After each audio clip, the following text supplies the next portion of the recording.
स्वागत है आप सभी का स्मार्ट जीएस क्लासेस में। मुगल वंश में आज का हमारा टॉपिक है बाबर के पुत्र हुमायूं। तो चलिए शुरू करते हैं। बाबर ने अपना उत्तराधिकारी हुमायूं को घोषित किया था। हुमायूं का शाब्दिक अर्थ होता है भाग्यशाली। भाग्यशाली, लेकिन एक इतिहासकार लेन पुल के अनुसार हुमायूं को अभाग्यशाली माना गया है। लेन पुल ने कहा है कि हुमायूं जीवन भर इधर से उधर लड़खड़ाता रहा और अंत में लड़खड़ा कर गिरने से उसकी मृत्यु हो गई। हुमायूं के प्रारंभिक जीवन की बात करें तो हुमायूं का जन्म 1508 ईस्वी में काबुल में हुआ था। उनकी मां का नाम महम अनगा था, जिन्होंने अतका नामक खेल की शुरुआत की थी। हुमायूं ने पानीपत के प्रथम युद्ध में भी अपनी योग्यता को साबित किया था, इसलिए पिता की मृत्यु के बाद वह नासिरुद्दीन मोहम्मद हुमायूं के नाम से मुगल बादशाह बनता है। बाबर के 4 पुत्र होते हैं, जिनमें प्रथम हुमायूं होता है, दूसरा कामरान, तीसरा अस्करी और चौथा हिंदाल। हुमायूं के शासनकाल को अगर देखा जाए तो 1530 से लेकर 56 तक उनका शासनकाल रहता है। बाबर का उत्तराधिकारी नसीरुद्दीन हुमायूं 23 वर्ष की अवस्था में 29 दिसंबर 1530 को आगरा में हिंदुस्तान की सिंहासन पर बैठता है। दिल्ली की गद्दी पर बैठने से पहले हुमायूं जो है वह बदख्शां अफगानिस्तान का सूबेदार था। अपने पिता के निर्देश के अनुसार हुमायूं ने अपने राज्यों का बंटवारा अपने भाइयों में कर दिया। हुमायूं मुगल शासक में एकमात्र ऐसा शासक था जिसने अपने भाइयों में साम्राज्य का विभाजन किया, जो कि उसकी असफलता का सबसे बड़ा या सबसे प्रमुख कारण भी कह सकते हैं।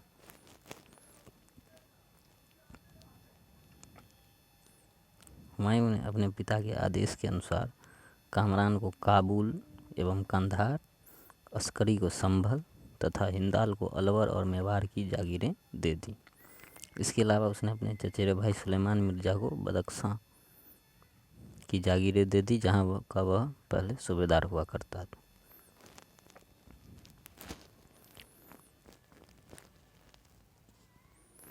हुमायूं द्वारा लड़े गए युद्धों में 4 प्रमुख युद्ध थे, जिनमें चौसा का युद्ध, कन्नौज अथवा बिलग्राम का युद्ध, सरहिंद का युद्ध। इन 3 युद्धों को प्रमुख माना गया है, लेकिन चौसा के युद्ध से पहले भी हुमायूं ने कई युद्ध, अभियान और युद्ध किए थे, जिन्हें हम यहाँ देख लेते हैं। तो हुमायूं ने कालिंजर पर 1531 में अपना अभियान किया था। 1531 में कालिंजर पर अभियान किया था। वहाँ के शासक प्रताप रुद्र देव थे। हुमायूं ने जब अभियान किया तब महमूद लोदी अपनी सेना लेकर जौनपुर की तरफ बढ़ रहा था, और इस कारण जो है वह हुमायूं ने इस अभियान को अधूरा छोड़ दिया, जिसे इतिहास में इसकी राजनीतिक भूल कहा गया। उसके बाद कालिंजर की अभियान के बाद दोहरिया का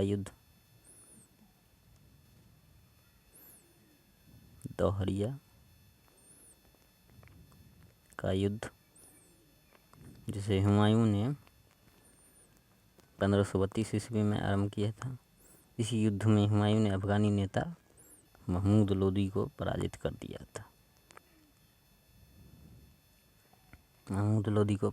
दिया था। पुनः उसके बाद चुनार का घेरा हुमायूं के द्वारा डाला जाता है,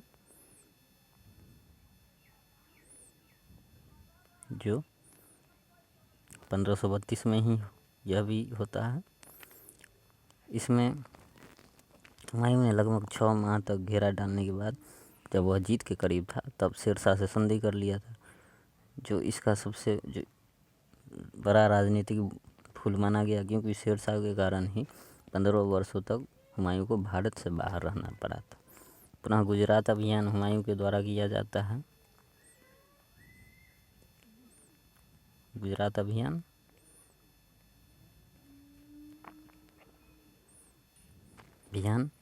जो 1535 से 36 में होता है। में समुद्र तक अपनी पहुंच बनाने के लिए हुमायूं जो है वह इस अभियान को करता है। गुजरात के शासक बहादुर शाह तृतीय ने रूमी खां के नेतृत्व में गुजरात में एक तोपखाने का निर्माण करवाता है, क्योंकि शेरशाह के कारण ही हुमायूं को 15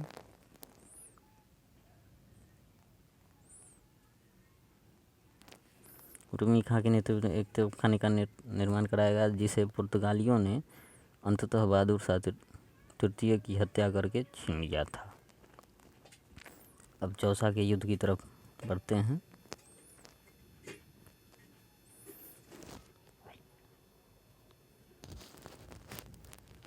चौसा का युद्ध 25 जून 1539 में हुमायूं और शेरशाह सूरी के मध्य हुआ था, जिसमें हुमायूं की पराजय हुई थी। इस युद्ध के बाद शेर खां ने शेरशाह की उपाधि धारण कर ली थी। तो प्रश्न पूछा जा सकता है कि किस युद्ध के बाद शेर खां ने शेरशाह की उपाधि धारण की, तो वह चौसा के युद्ध के बाद। बेलग्राम अथवा कन्नौज का युद्ध 17 मई 1540 ईस्वी को हुमायूं और शेरशाह सूरी के मध्य बेलग्राम में हुआ था, जिसे हुमायूं की पुनः पराजय हुई और शेरशाह का आगरा एवं दिल्ली पर आसानी से कब्जा हो गया था। इस युद्ध में भी शेरशाह विजय हुए थे और इस युद्ध की पराजय के बाद ही हुमायूं को भारत छोड़ना पड़ा था और हिंदुस्तान से बाहर रहने के बाद उसने सिंध एवं इराक के सफावी शासक के दरबार में निर्वासित जीवन जीने के लिए बाध्य होना पड़ा था। बेलग्राम युद्ध के बाद हुमायूं सिंध स्थित अमरकोट के शासक राणा वीर साल के यहाँ शरण लेते हैं। यहाँ उसने 15 वर्षों तक घूमकर जैसा जीवन व्यतीत किया था और इसी अमरकोट के दुर्ग में अकबर का जन्म 1542 ईस्वी में होता है। निर्वासन के बाद हुमायूं ने अपने भाई हिंदाल के आध्यात्मिक गुरु फरसवादी सिया मीर बाबा दोस्त उर्फ मीर अली अकबर जामी की पुत्री हमीदा बानू बेगम से निकाह कर लिया। कुछ समय बाद हमीदा से ही अकबर जैसे प्रतापी शासक का जन्म होता है। इसके बाद हुमायूं ईरान के शाह तस्साब के यहाँ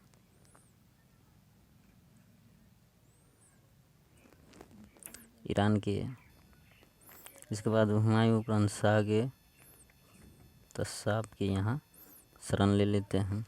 1545 में हुमायूं ने कांधार तथा काबुल पर अधिकार कर लिया।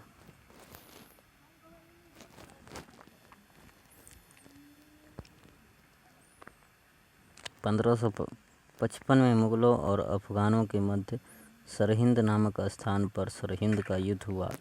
इस युद्ध में अफगान सेना का नेतृत्व सिकंदर सूर तथा मुगल सेना का नेतृत्व बैरम खां ने किया था। इस युद्ध में मुगल सेनापति बैरम खां ने सूर वंश के अंतिम शासक सिकंदर शाह सूर को पराजित कर दिया। इस प्रकार सूर वंश का अंत हुआ, मुगल वंश पुनः स्थापित हुआ।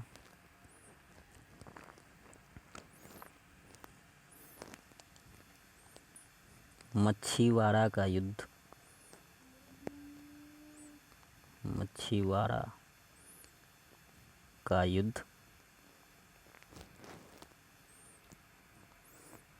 मई 1555 में होता है। इस युद्ध में हुमायूं ने सूर वंश की सेना को पराजित कर दिया था।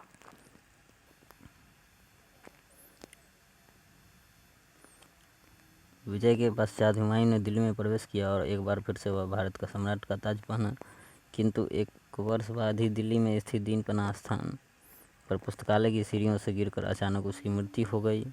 वह न तो एक अच्छा सेनानायक था न ही अच्छा प्रशासक, किंतु वह आशावादी और लगनशील व्यक्ति था। हुमायूं के बारे में कहा जाता है कि हुमायूं सत्ता का सुख भोग नहीं पाया, क्योंकि पुस्तकालय की सीढ़ियों से गिरने के कारण इसकी मृत्यु हो गई और उसे दिल्ली में दफनाया गया। हुमायूं के बारे में विविध तथ्य इस प्रकार हैं। हुमायूं ने अपना उत्तराधिकारी अकबर को घोषित किया। हुमायूं की बहन गुलबदन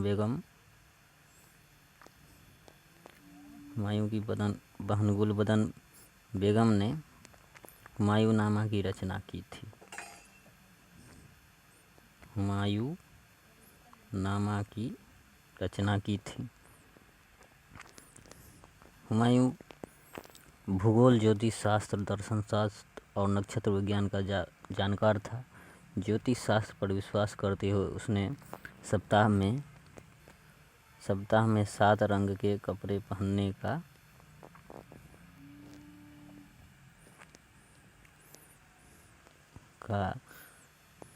7 रंग के कपड़े पहनने के लिए अनिवार्य कर दिया था। इसने दिल्ली में दीनपना नामक महल का निर्माण कराया और इसके अंदर शेर-ए-मंडल नामक पुस्तकालय बनवाया और इसी की सीढ़ियों से गिरते हुए उसकी मृत्यु हो जाती है। शेर-ए-मंडल वह हुमायूं के द्वारा बनवाया गया एक पुस्तकालय था। मीर सैयद अली और अब्दुल समद ने हुमायूं के समय मुगल चित्रकला की स्थापना किया था। राणा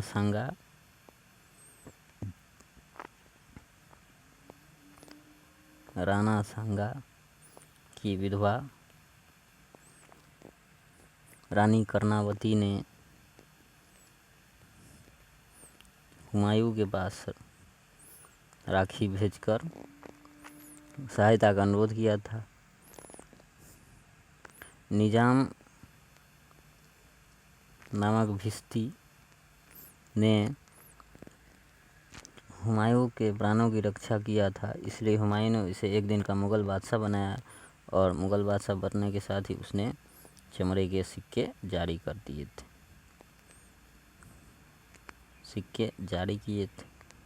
तो ये थे हुमायूं से संबंधित प्रमुख तथ्य।